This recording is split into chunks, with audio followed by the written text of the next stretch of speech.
Bihari Jaya Radha Madhava Kunja Bihari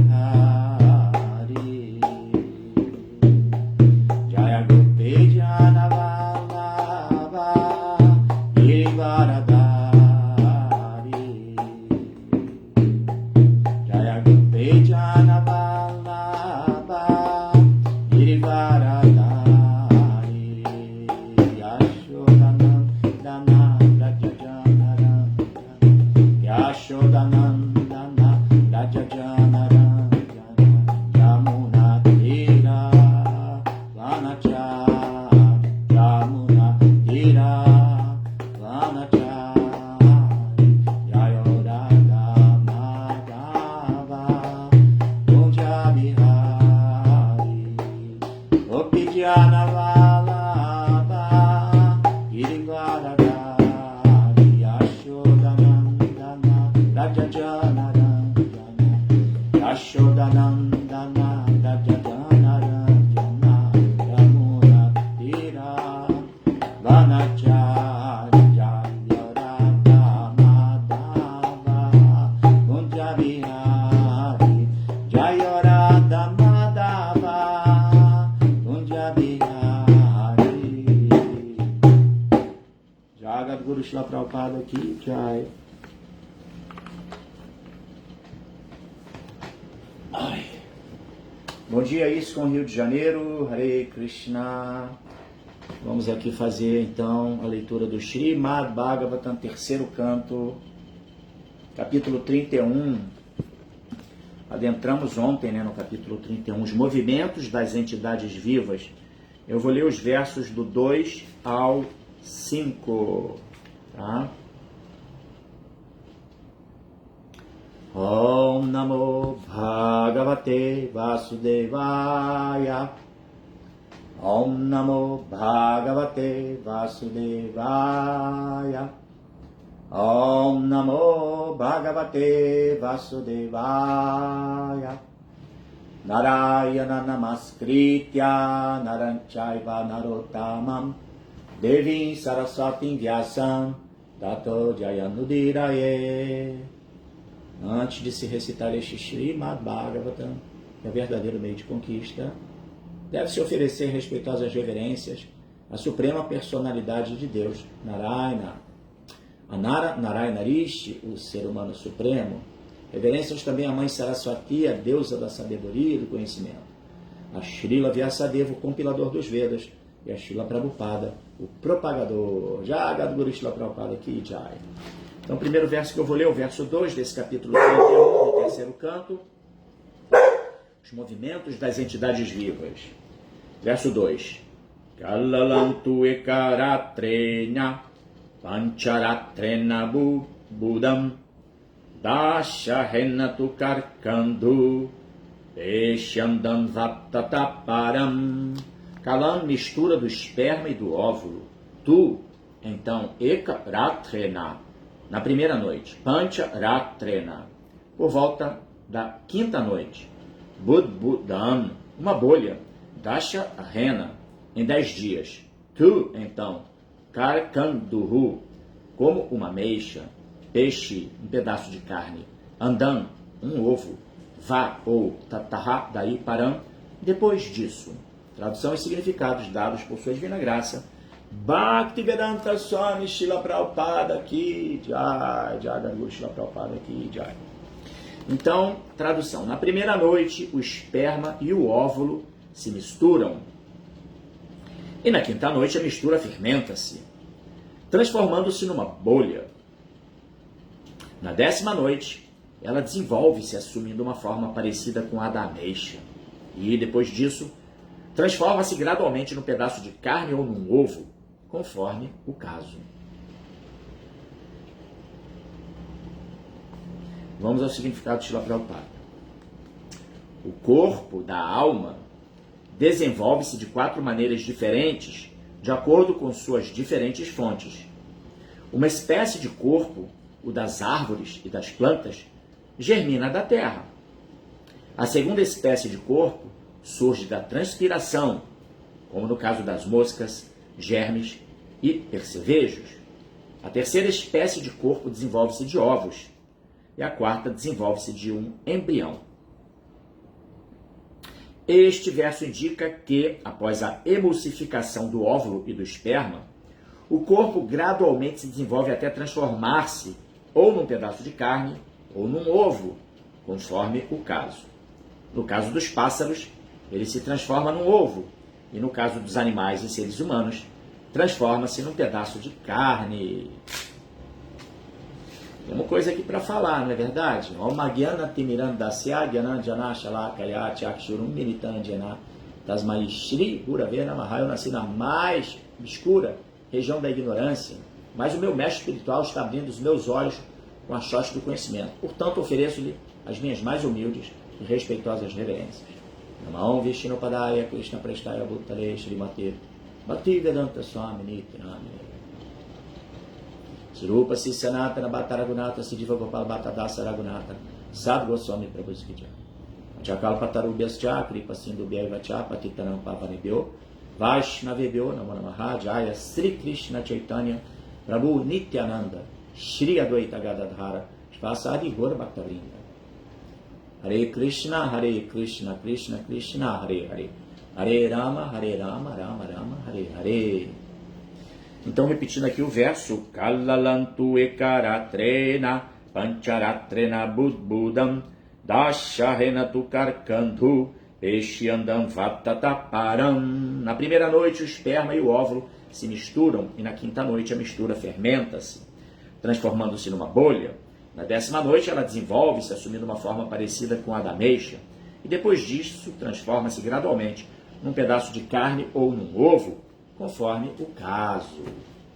Então nós estamos aqui no terceiro canto do Srimad Bhagavatam, parte 2, capítulo 31, está falando sobre os movimentos das entidades vivas e a maneira através da qual a entidade viva ela vai adentrar nesse mundo material, seja através de um ovo, de um embrião, não é verdade?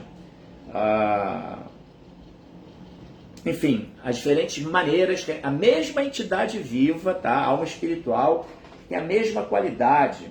É importante entender esse ponto aqui, né? Que não existe diferenciação da entidade viva que habita a forma de uma mosca, de um carrapato, de um cão, de um elefante, de uma vaca e de um ser humano. A natureza da alma, Satitananda, né? Essa é a constituição da alma, a identidade. A nossa identidade é essa, né? Almas espirituais eternas, partes integrantes de Krishna. Mamaeva Ansho Divaloke Diva Bhuta Sanatanaha. Krishna explica isso aqui, Bhagavad Gita, que a entidade viva, a alma espiritual, ela é parte integrante, tá? Minha parte integrante, Krishna fala, né? Então,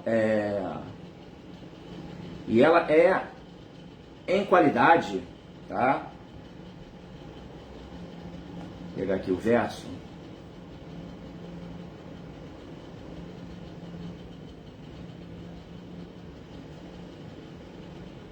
Lá no 15.7. 15.7. Né? Krishna fala: Mamai Vansho Divaloke Diva Bhuta Sanatanaha Manasastani Driani Prakritistani Karshati. As entidades vivas nesse mundo condicionado são minhas eternas partes fragmentárias.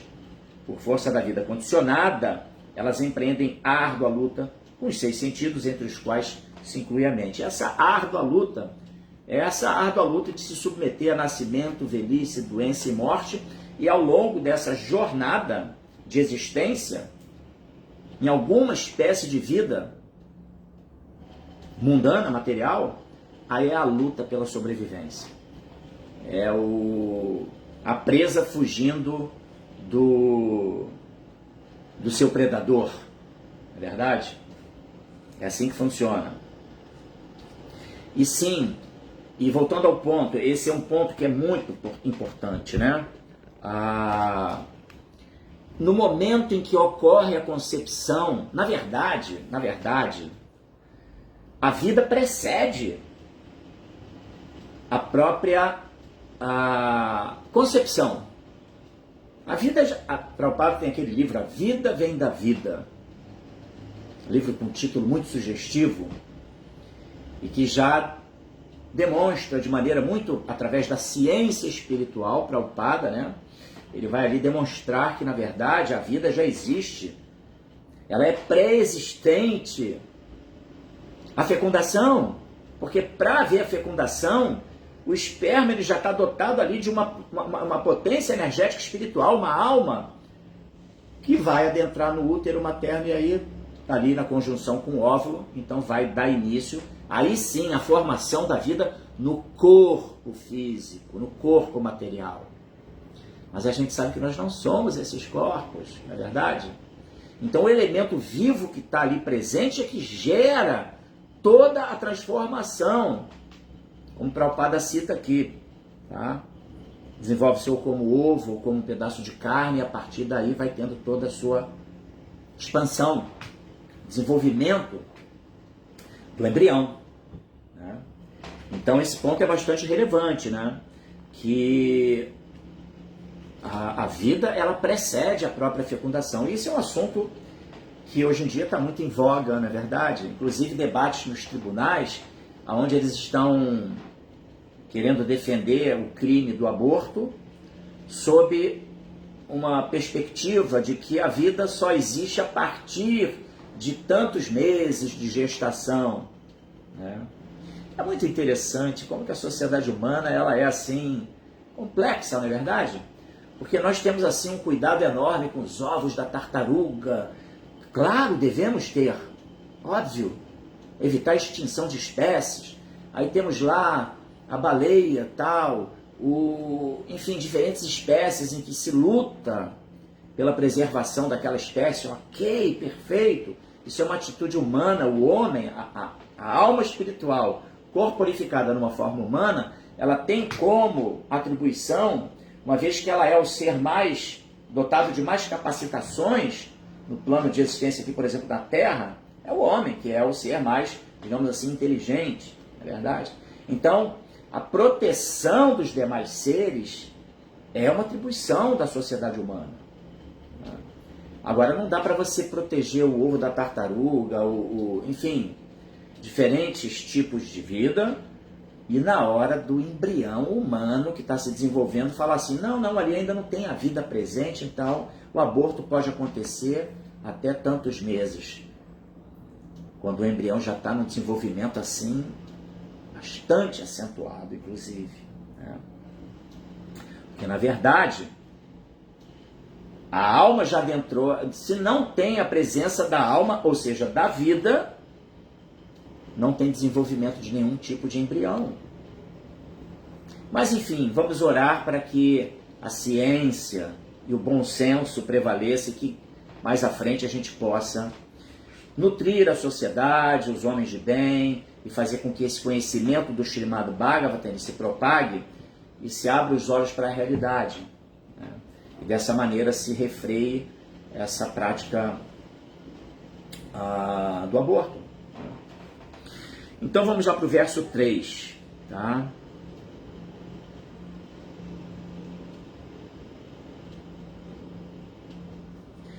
Massenatu shiro dvabhyam bahuangriyadi angavigraha nakalomasti charmani linga chidrodbhavas tribi. Massena, dentro de um mês. Tu, então, shiraha, uma cabeça. Dvabhyam, em 2 meses. Barro, braços. Angri, pés. Adi, e assim por diante. Anga, membros. Vigraha, forma. Naka, unhas. Loma, pelos do corpo. Asti, ossos. Charmani, e pele. Linga, órgão de geração. Tidra, aberturas. Udbhavaha, aparecimento. Tribihi, dentro de 3 meses. Tradução de Śrīla Prabhupada não vai ter significado.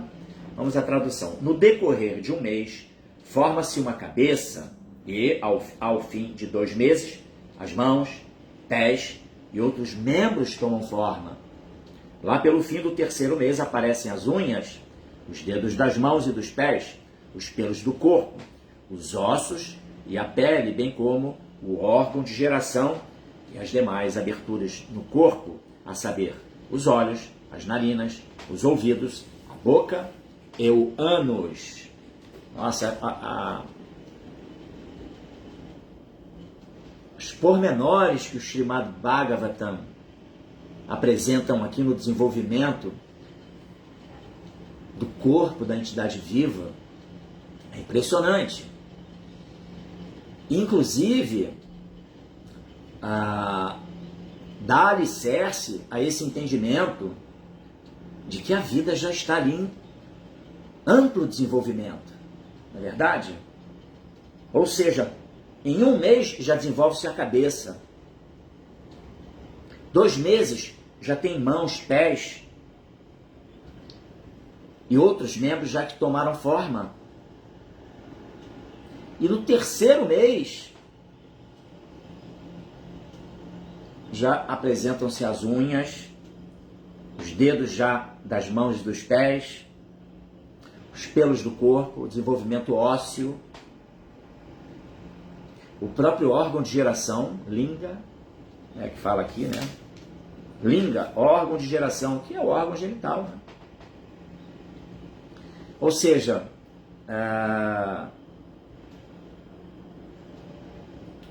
total desenvolvimento da entidade viva, do corpo material, a partir do momento que tem uma alma já ali presente, permitindo esse desenvolvimento. Não é isso? Verso 4.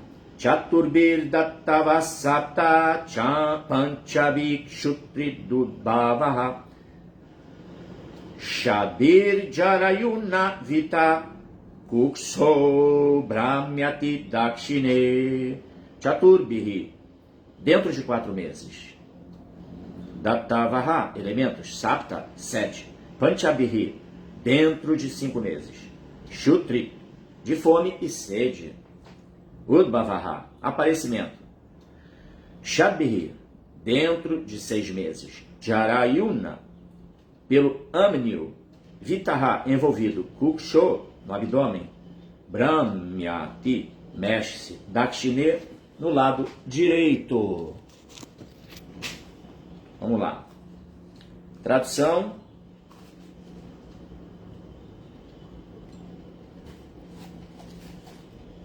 Dentro de 4 meses,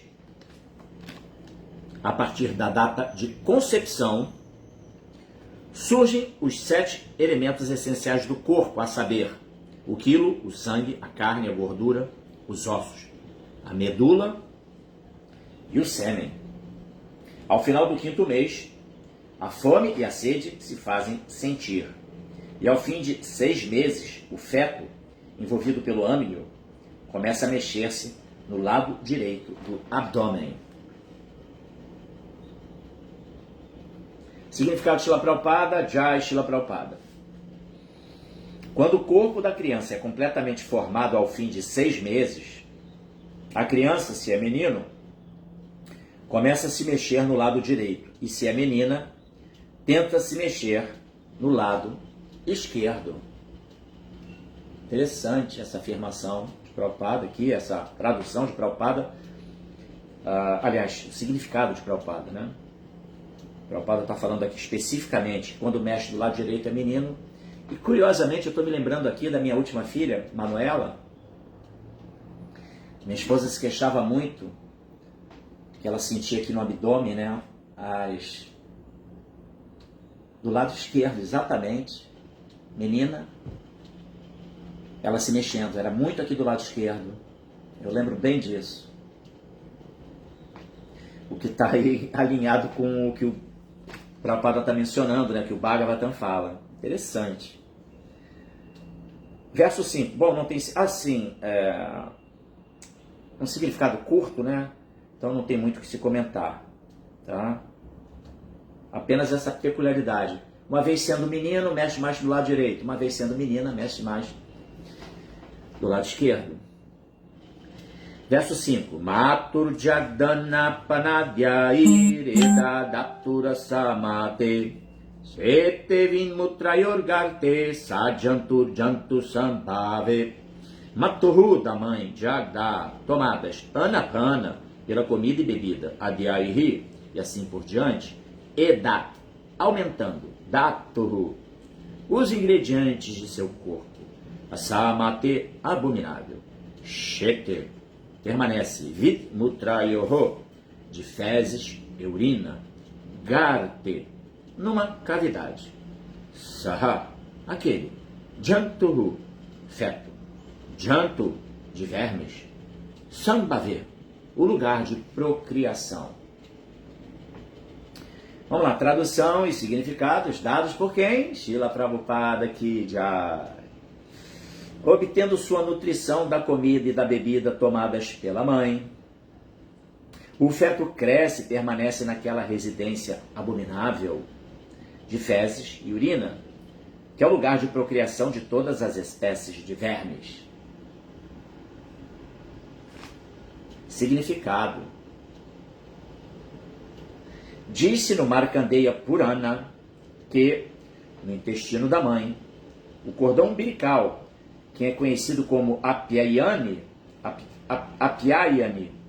une a mãe com o abdômen do filho. E, por esta passagem, a criança dentro do ventre aceita o alimento assimilado pela mãe. Dessa maneira, a criança é alimentada pelo intestino da mãe dentro do ventre e cresce dia a dia. A afirmação do Markandeya Purana sobre a situação da criança dentro do ventre é exatamente corroborada pela ciência médica moderna, de modo que a autoridade dos Puranas não pode ser refutada, como às vezes tentam os filósofos Mayavadis. Uma vez que o filho depende inteiramente do alimento assimilado pela mãe, durante a gravidez fazem-se restrições para o alimento tomado pela mãe. Demasiado sal, pimenta, cebola e alimentos semelhantes são proibidos para a mãe gestante, porque o corpo da criança é delicado e novo demais para ela tolerar alimentos tão picantes assim.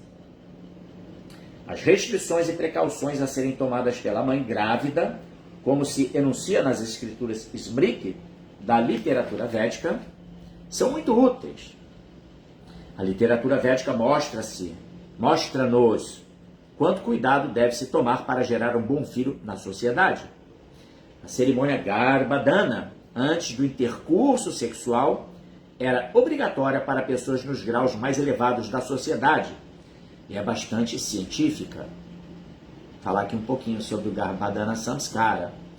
Outros processos recomendados na literatura védica durante a gravidez também são muito importantes.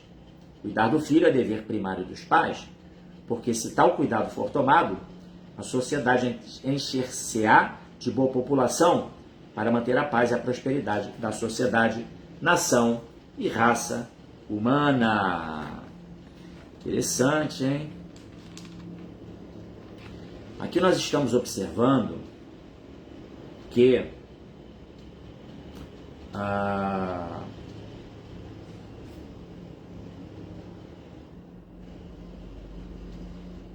um minutinho.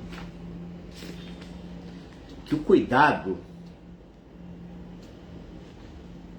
na geração de um filho, ele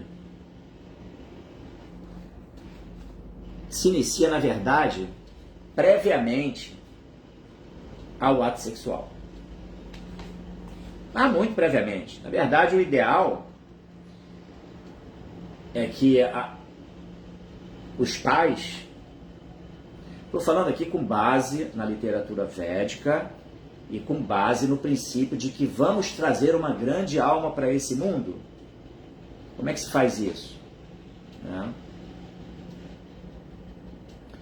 Então, uma vida devocional.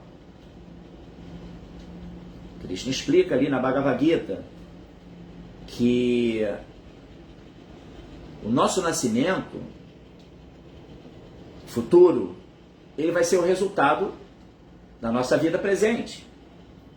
Krishna vai garantir o nascimento de uma alma que já iniciou sua trajetória espiritual, uma família de devotos, uma família com cultura devocional ou uma família aristocrática, o que vai permitir o quê? Acesso à informação e, consequentemente, que se restabeleça a jornada espiritual na próxima vida, a partir desse bom nascimento. Mas, por sua vez, os pais têm que ter o cultivo. Pessoas com uma conduta limpa, mente limpa, atividade sexual dentro de valores e princípios saudáveis. Porque o grau de consciência da alma que vai habitar um ventre materno, em regra, ela está diretamente ligada ao grau de consciência dos pais e, claro, previamente às suas condutas, né? A conduta da alma que vai se desenvolver na gestação, a sua conduta lá de vida passada.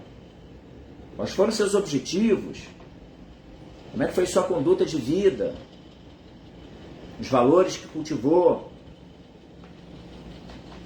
Então, uma alma que age muito dentro da perspectiva material, com princípios e valores rasos, superficiais,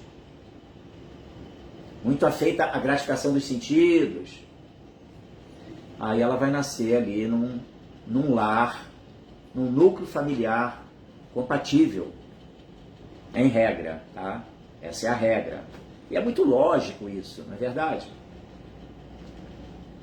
Então, ou seja, a ciência védica, ela prescreve um rito pré-concepção, pré-intercurso sexual, que é o Garbhadana Samskara. O que significa isso? Significa que um casal, ele não age sexualmente tendo como critério a gratificação dos sentidos. Eles entendem a importância da atividade sexual como uma ferramenta para trazer uma alma para esse mundo. E que essa alma ela possa ingressar no maravilhoso mundo do serviço devocional a Deus. No maravilhoso mundo do yoga, da conexão, da religião.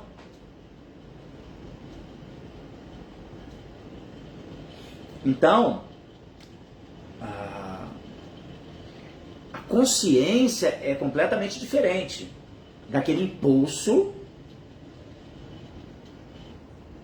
daquela ação impulsiva, resultado da paixão e do desejo de gratificação dos sentidos pela atração entre macho e fêmea, que é absolutamente natural, né, gente? Punchastriya mitunibhava netam tayormito lidaya granti ahuhu ato griha kshetra sutapta vitair janasya morro janahan mameti. Srimad Bhagavatam fala que a atração entre macho e fêmea é ali a mola mestra que vai precipitar o quê? A manutenção das espécies. Tem essa função. Manutenção de espécies. E macho e fêmea se atraem. E a partir daí, então, surge todo o quê? Uma grande ilusão do ahamkara. Aham mameti. Eu e meu, né? A minha mulher, o meu lar, os meus bens, os meus filhos. Então, Janasya morro janaham mameti. Aí nesse momento surge o quê? Janasya morro, a grande ilusão de que tudo é meu. Janaham mameti. Eu sou o chefe de família, meus filhos, minha mulher, meu lar, minha griha. Esse é o griha medi. Aquela pessoa que está iludido, identificado com a vida materialista, identificado com o corpo material e com todos os subprodutos do seu corpo, em conjunto com o corpo da sua mulher. Então não, Garbhadana Samskara são ritos, práticas devocionais, inclusive cantar 64 voltas de Japamala, 64 em orientação, dentre outros protocolos para então o casal se submeter ao intercurso sexual. Pode parecer um pouco assim, caramba, quanta metodologia, mas é exatamente o que? Para poder ter um resultado alinhado com a vontade de Deus, trazer uma alma que possa colaborar com o movimento de Sankirtana, que possa prosseguir na sua jornada espiritual. Então, ou seja, é a compreensão da importância da atividade sexual dentro de princípios religiosos. Que Krishna fala aqui na Bhagavad Gita, eu sou o sexo dentro dos princípios religiosos. E o que é o sexo dentro dos princípios religiosos? É a aceitação do resultado natural de uma atividade natural, sem a utilização de subterfúgios para impedir a fecundação. E usar o sexo meramente ali para o prazer sensorial. Inclusive, na Bhagavad Gita, Krishna fala que esse é o grande problema da sociedade, a prole indesejada, Varna Shankara. Inclusive, em Kali Yuga, cada vez nascem mais pessoas desprovidas de capacitação, porque a sociedade humana está muito desorientada no que diz respeito à compreensão dessa atividade poderosa, que é a atividade sexual, que tem a capacidade de atrair uma alma para esse mundo, gerar uma vida. É uma vida mundana, né? Naturalmente. A alma que vai vir e vai permitir o desenvolvimento do embrião. E dessa forma ter um nascimento. Imagine o poder da atividade sexual. Agora, se essa atividade sexual é usada de uma maneira barata, pouco sóbria, de acordo com valores e princípios de gratificação dos sentidos, mundanos, portanto, aí é a equação óbvia. Né? A alma que vai vir vai ser uma alma de menor grau de consciência. Isso é muito lógico. Né? Então, eu estava procurando aqui o verso da Bhagavad Gita que fala sobre isso, né, de proteção às mulheres. Se as mulheres são protegidas, aí então existe proliferação da prole indesejada, Varna Shankara. Mas enfim, já mais ou menos contextualizei essa situação. E tem um outro dado muito importante, que eu vou me reportar aqui ao nosso Upadeshamrita, tá? Logo no primeiro verso, que é o Vacho Vegan, Manasakroda Vegan, Jirva Vegan, Daropasta Vegan, Etam Vegan, Jovishaheta Dira, Sarvam Apimam Pritivim Sa Sishat. Uma pessoa sóbria, que seja capaz de tolerar o desejo de falar, as exigências da mente, as ações da ira e os impulsos da língua, do estômago e dos órgãos genitais, é qualificada para fazer discípulos em todo o mundo. E aqui no significado, tem um trecho que o Prabhupada vai falar sobre os impulsos dos órgãos genitais. Então ele fala, o desejo sexual, os impulsos dos órgãos genitais, o desejo sexual, podem ser controlados quando não são usados desnecessariamente. Os órgãos genitais devem ser usados para gerar uma criança consciente de Krishna. Caso contrário, não devem ser usados. Olha a relevância, a gravidade do que Prabhupada está falando. Bom, aqui, gente, vamos entender o seguinte. A gente está recebendo a informação que é Shabda Pramana. Tá? Nós estamos lidando com conhecimento, que é o conhecimento que vem de Krishna diretamente. Shabda Pramana. Pramana é método de obtenção de conhecimento. E Shabda é o conhecimento que vem de uma fonte superior e que ele vem de um plano superior. Tá? Então nós estamos aqui abrindo os olhos para a realidade. Tá? Enxergando as coisas como elas devem ser enxergadas. Claro, cada um tem o seu livre-arbítrio e administra a sua vida da maneira que lhe aprouver. Mas quando a gente recebe o conhecimento, esse conhecimento ele ilumina.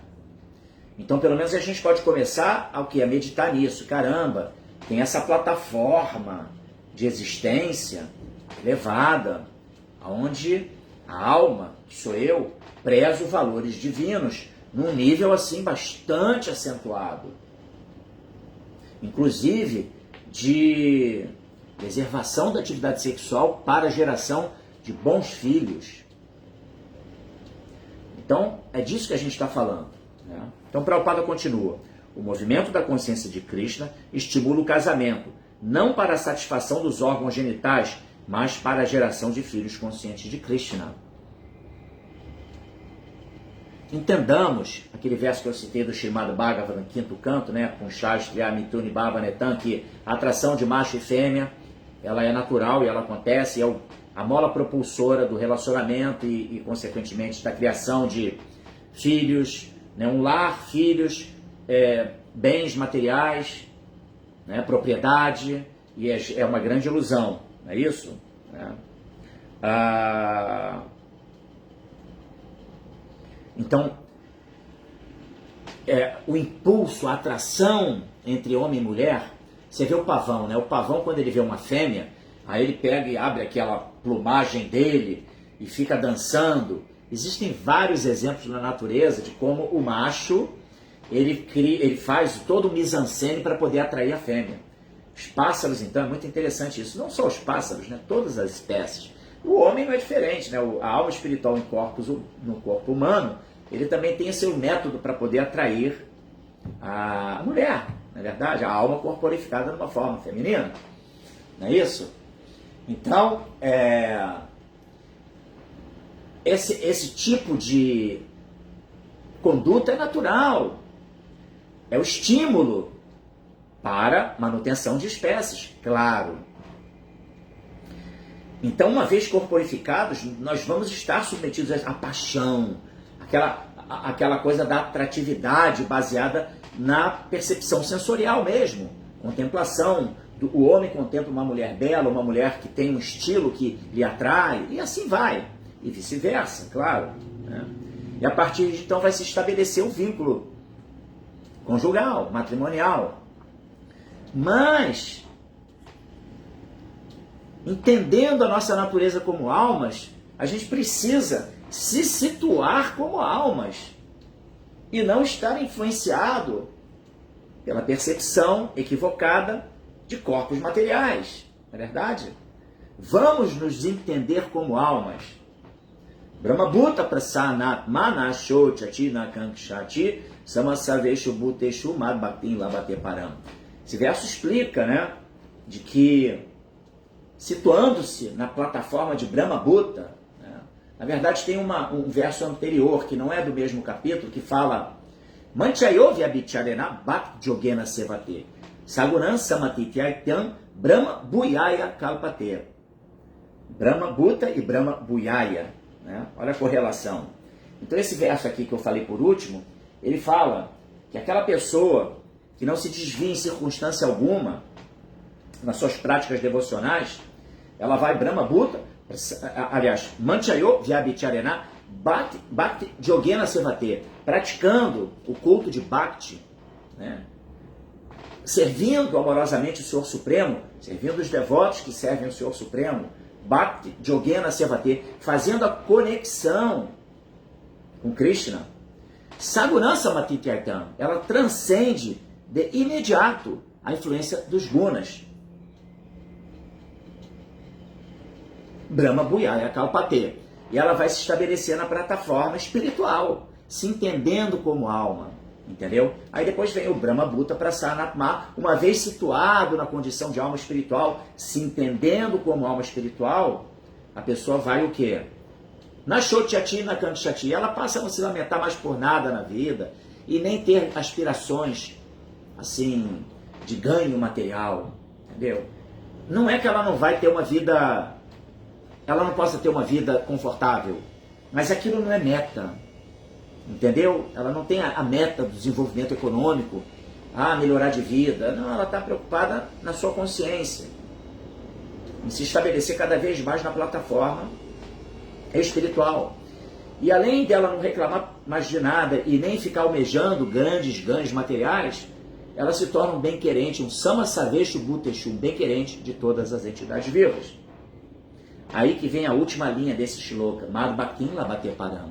E aí Krishna fala, e essa pessoa, ela vai alcançar a minha Bhakti, o serviço devocional. Então vocês entenderam a importância da compreensão do controle dos sentidos, dos órgãos genitais, da utilização da atividade sexual para a procriação? Né? É outro nível de compreensão. É compreender a vida sob a ótica espiritual, de almas espirituais. Entendeu? Então, Prabhupada continua. Quando as crianças crescem um pouco, elas são mandadas para as nossas escolas Gurukula, onde são educadas para que possam se tornar devotos plenamente conscientes de Krishna. São necessárias muitas de tais crianças conscientes de Krishna, de modo que uma pessoa capaz de gerar uma prole consciente de Krishna tenha permissão de utilizar seus órgãos genitais. Impressionante. Né? Então, ou seja, o Padeshambhita, em última análise, está dizendo que se nós não temos a capacidade de libertar nossos filhos do ciclo de nascimentos e morte, então não devemos ter filhos. É tipo assim, né? Um negócio muito sério, verdade? Então, deixa eu finalizar aqui.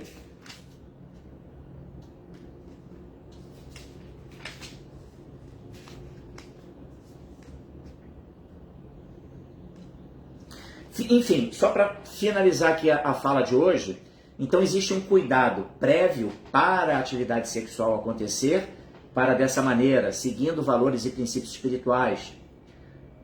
Imagine, né, se possível, cumprir com o Garbhadana Samskara, que é o método ritual védico para isso, né? Já se tem um cuidado com o filho que virá, né, com a alma que vai ser atraída para o ventre materno. E some-se a isso depois os cuidados durante a gestação, como aqui o Bhagavatam está mencionando, porque a entidade viva ali dentro daquele corpo do feto, ela fica numa condição bastante desconfortável, né? E, inclusive, a alimentação da mãe, toda a conduta da mãe, do casal, na verdade, vai repercutir naquele ambiente que a alma está se desenvolvendo como um feto, né? Hoje em dia, já existem várias orientações, né, de conversar com a criança que está se desenvolvendo, de demonstrar amor e carinho desde o princípio da gestação. Já existem muitas orientações nesse sentido, né? Cuidados também com a mãe, eventualmente uma fumante, passa a não fumar. E, enfim, tem que ter esse cuidado, como o Bhagavatam aqui está exatamente falando. Tá bom, gente? Então, 8h45, acho que tá bom, né?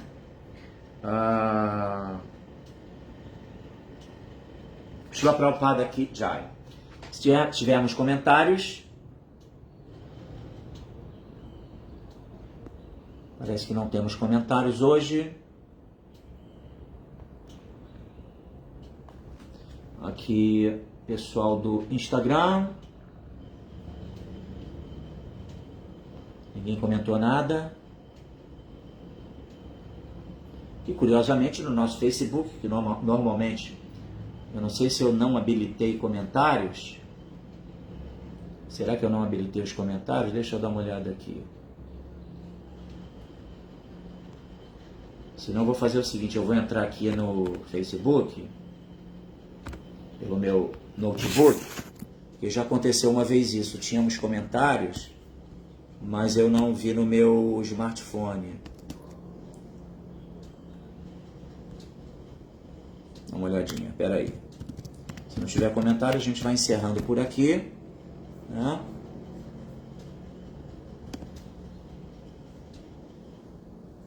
Só um minutinho. Facebook, estou entrando aqui no Facebook. Pode ser que tenha comentário que eu não esteja vendo. Então, vamos lá.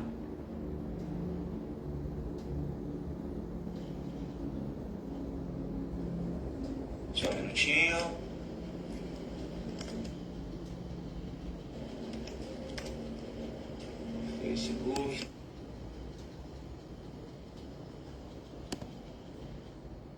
Você precisa assistir esse vídeo. Eles já assustaram o planeta inteiro, né? Minutinho. Eita, deu ruim aqui.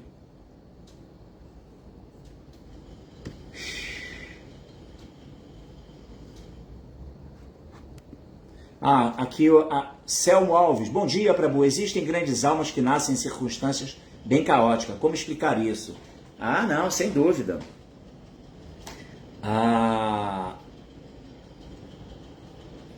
Inclusive, a gente tem dentro das histórias védicas, não é verdade? Só um minutinho. Não sei por que não abriu aqui direito. Nós temos, por exemplo, para lá da Maharaja, que era de uma família de demônios, circunstâncias, como eu mencionei, em regra, tá? Uma grande alma vai nascer numa família que já tem o cultivo da espiritualidade como algo bastante proeminente. Mas toda regra tem suas exceções. E de acordo com Guna e Karma, às vezes, por exemplo, um casal, eles são pessoas espiritualistas, tá? Cultivam, né? Estão na jornada espiritual. Mas eles têm, em razão de Guna e Karma, registros de vidas passadas, eles têm uma questão para ser resolvida, entendeu? Ali, a união deles vai gerar, ambos, né, precisam passar por algum tipo de situação. Então podem, embora sejam pessoas espiritualizadas, atrair uma alma que vai ter alguns problemas, e vice-versa. E famílias muito desajustadas que de repente atraem uma grande alma. Aí o Guna e Karma dá a alma que está chegando. Claro, tudo é Guna e Karma. Tudo é ação e reação, entendeu? É porque a lei do karma é uma colcha de retalhos. São muitos detalhes que vão formar a situação que cada um tem que nascer, entendeu? E que cada um tem que enfrentar na sua vida. Então, em regra, o desenvolvimento espiritual de um casal vai promover, através de um intercurso sexual, a atrair uma alma para que ela possa continuar de onde ela parou na vida anterior, ou seja, uma alma que já tinha também cultivo espiritual. Essa é a regra, mas toda regra tem exceção, né? É assim mesmo, né? Então, não é uma contradição exatamente, né? Não é uma contradição. E sim, e tem almas que nascem em condições muito caóticas, como você mencionou, Selma, e às vezes a orientação dessa alma é dela buscar um abrigo, dela até sair do núcleo familiar para se fortalecer e poder, quando esse núcleo familiar ele dilapida as suas possibilidades de desenvolvimento, entendeu? Quando torna muito austero a pessoa poder ter vida espiritual, uma vida sóbria. A recomendação é a pessoa se retirar e buscar sua vida. E claro, no momento, em razão da relação kármica, depois ela podendo, uma vez estabelecida, ela poder trazer, né, sustentáculo para os seus entes familiares desajustados, é sempre um ato de nobre, muito relevante. Tentar atrair, né, os seus familiares para que eles possam também se desenvolver de forma mais sóbria na vida. Mas é uma questão, exatamente, né, são exceções às regras, não é isso? Tá bom?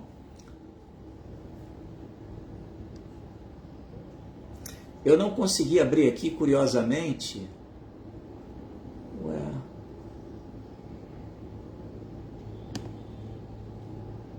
Eu tô achando que tem comentário e que eu não tô vendo. O karma é uma lei inexorável, mas as suas escolhas, pensamentos e práticas vão confirmar o seu próximo corpo e circunstância de vida. Imagino que há missionários contra o Pada. É isso mesmo, né? A lei do karma, ela é infalível, né? Agora, a gente tem que entender, isso é explicado no Bhakti Rasamrita Sindhu, né? Que toda ação, ela promove a proliferação de sementes no seio do coração da entidade viva. Né? O seio do coração não é o coração físico, né? É da sua, ali o seu status de vida, o seu way of life, né? A sua consciência. Né? E essas sementes, boas ações, boas sementes, más ações, sementes ruins. E essas sementes, elas vão proliferar, elas vão germinar no momento próprio, onde a pessoa esteja minimamente preparada para suportar o fardo, no caso de uma ação que foi inapropriada, que gerou sementes ruins, e chega um boleto nada legal, com uma cobrança, né, uma dívida, né? Aí a pessoa, ela está minimamente preparada para suportar aquilo. O Bhakti Rasamrita Sindhu explica que assim como uma semente que é jogada na terra, não necessariamente ela vai imediatamente germinar. Ela vai esperar as circunstâncias próprias de umidificação da terra, incidência do calor, da luz solar, um momento próprio que aí a semente germina. Então, da mesma forma, os nossos atos passados, eles vão gerar frutos, e esses frutos vão brotar no momento certo. Se é um fruto bom, uma benesse, ele vai brotar no momento que a gente não vá assim se inebriar de repente com uma conquista e se perder. Né? Ganhei na loteria, aí caramba, enfiei o pé na jaca. Eu era uma pessoa que tinha uma conduta ali legal, sóbria. Aí de repente ganhei na loteria. A gente não vai ganhar porque a gente não joga em loteria, claro, né? Um dos pilares da vida espiritual é não praticar jogos de azar, gambling, né? Aposta, botar dinheiro, apostar dinheiro. Né? Você ter ganho de algo que não foi fruto do esforço, do merecimento, entendeu? Mas enfim, e da mesma forma, não receber um revés no momento que a pessoa não esteja preparado. Então Krishna espera o momento próprio, essa é a misericórdia de Deus.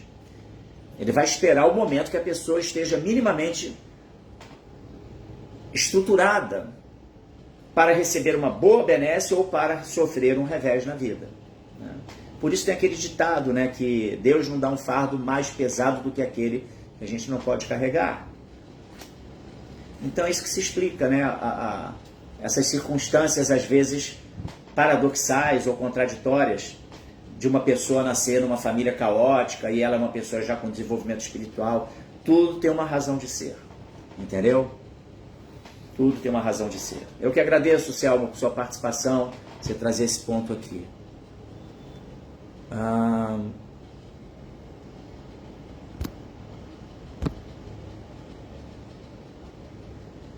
Aqui o pessoal do nosso...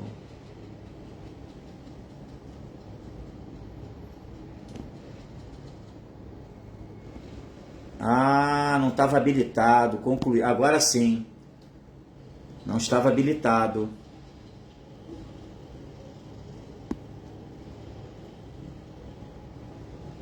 Bom,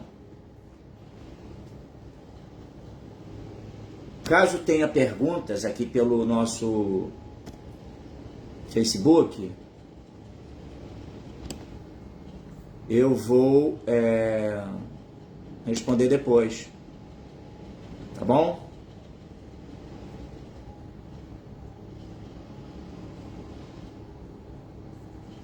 Então, gente, eu vou ficando por aqui, desejando a todos um bom final de semana. Shila Prabhupada, Ki Jai. Pessoal do Facebook, caso tenha comentários, eventualmente perguntas, enfim, reflexões, é uma pena que eu não estou visualizando, uma pena. Segunda vez que acontece isso comigo. Possivelmente é isso que está acontecendo, creio eu, tá? Shila Prabhupada, Ki Jai. Temos aqui nossa turminha.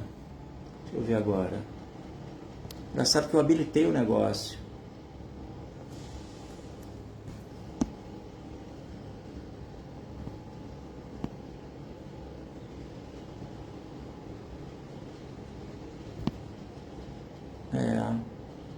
Curioso. Ok, Srila Prabhupada aqui, Jai. Obrigado a todos pela participação.